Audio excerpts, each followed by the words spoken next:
Hi hello welcome back to our channel. ఎలా ఉన్నారు అందరూ? నేనైతే మా ఇంట్లో వరలక్ష్మి వ్రతం అయితే ఇలా చేసుకున్నాను. ఇది గురువారం నైట్ అమ్మవారిని అయితే ఇలాగా అలంకరించుకున్నాను.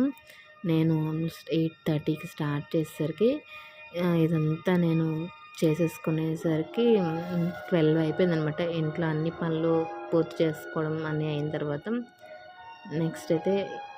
నెక్స్ట్ ఫ్రైడే మార్నింగ్ 4కి లేచి అన్ని పనులు అయిపోయిన తర్వాత స్నానం ఇంకా మడి వంట అయితే చేసుకోవాలి కదా, దానికోసం ఏర్పాటు చేసుకున్నమాట. అత్తయ్య గారు కూడా వచ్చారు వచ్చేయడానికి అనమాట. ఇంకా స్నానం అది అయిపోయిన తర్వాత మా నీళ్ళు అవి పట్టుకున్నాము. నాకు ఇష్టంతో ఇలా ఉంటుంది, సింపుల్గా ఉంచుకుంటాను నేను. ఇవి ముందు రోజు నైట్ మనకి గ్రైండర్తో మిక్సీతో పని ఉంటుంది కదా, అది వీటిని కూడా క్లీన్ చేసి తుడిచేసి పక్కన పెట్టేసాను అనమాట. మేమైతే 9 రకాలు చేస్తాము. నేనైతే వంటలు అయితే ఏమీ చూపించట్లేదు, పూజా విధానం కూడా చూపిస్తాను. నా అమ్మవారిని అయితే ఇలా రెడీ చేసుకున్నాను నేను. ఎంత బాగుంది కదా అమ్మవారు, చూస్తాను కొద్దీ నాకైతే చాలా ఇష్టం. మా వాళ్ళకైతే ఇలా అమ్మవారిని రెడీ చేసి పెట్టుకోవడం అలా అయితే వాళ్ళకి లేదనమాట. మా అత్తయ్య గారి వాళ్ళకైతే అమ్మవారిని రెడీ చేసి పెట్టడం అయితే లేదు, మామూలుగా కలిసి పెట్టుకుని పూజ చేసుకుంటారు. నాకైతే చాలా ఇష్టం అనమాట ఇలాగ అమ్మవారిని రెడీ చేసి పెట్టుకోవడం అనమాట. అత్తయ్య గారికి అడిగితే సరే చేసుకో నీ ఇష్టం అని చెప్పేశారు అనమాట. అందుకే నా ఇష్టంగా నేను చేసుకుంటున్నాను.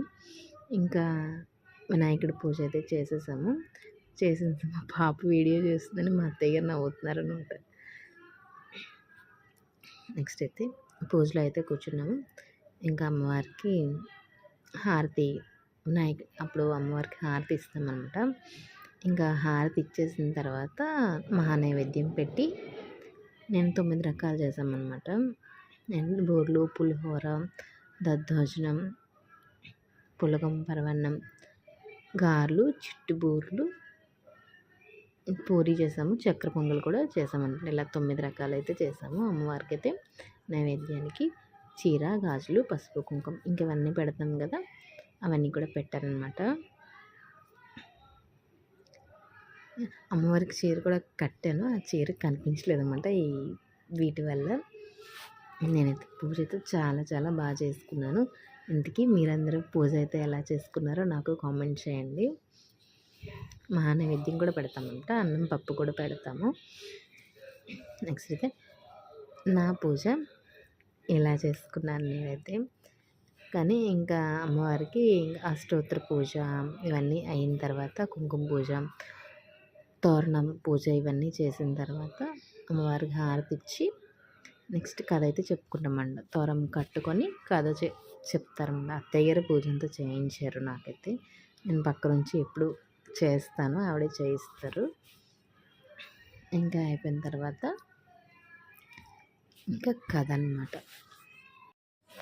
ఇంకా అమ్మవారికి అయితే అంత పూజ అయిపోయిన తర్వాత ఇంకా కథ కూడా చదువుకున్న తర్వాత ఇంకా అత్తయ్య గారు అయితే కథ చదువుతున్నారు.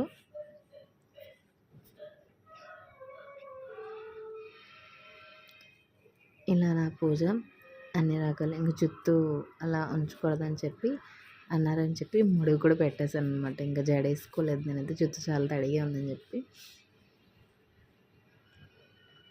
ఇది నా వరలక్ష్మి వ్రతం, నేను అమ్మవారికి చేసుకున్న పూజ. ఇంకా పూజ అంతా కథ అంతా అయిపోయింది. నెక్స్ట్ అమ్మవారిని ఒక్కసారి మొత్తం అంతా వీడియో తీద్దామని చెప్పి ఇలా తీసాను. అమ్మవారికి చూడండి, అమ్మవారు ఆ దీపాల్లో ఆ పువ్వులు ఇలా చూస్తుంటే చాలా ముద్దుగా అనిపిస్తున్నారు. చూడండి అమ్మవారు అయితే ఇలాగా చూసుకుంటూ ఉంటే అమ్మవారు మన ఇంటికి సాక్షాత్తు వరలక్ష్మీదేవి వచ్చిందని ఎంత హ్యాపీగా ఉంటుందో నిజంగా అయితే. ఇంకా తీసిన తర్వాత ఇంకా ప్రదక్షిణం కూడా చేసేసుకొని అమ్మవారికి ఈ సంవత్సరానికి ఇలాగా కరుణించావమ్మా అని చెప్పి దండం పెట్టుకుని ఇంకా ప్రదక్షిణలు అయితే చేసేసామన్నమాట. ప్రదక్షిణం అది చేసి ఇంకా సాష్టాంగ నమస్కారాలు ఇంకా చేయాలి కదా అన్నీ. అమ్మవారికి కృతజ్ఞతలు చెప్పేసి అత్తయ్య గారు నేను ఇద్దరం కలిపి పూజ చేసేసుకున్నాము అంట.